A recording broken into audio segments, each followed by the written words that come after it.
to address the Error F12 issue in a Haier DC inverter. It's essential to understand what this code signifies.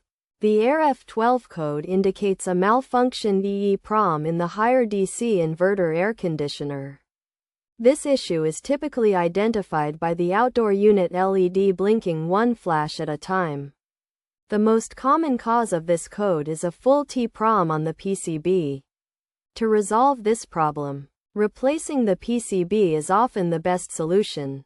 Begin by powering up the Haier DC inverter system and checking the outdoor unit's LED.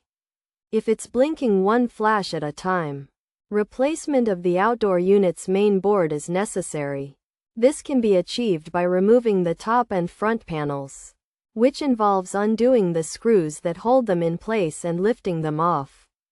Next, loosen the electrical box's mounting screws and replace it with a new one, as the electrical box houses the outdoor PCB.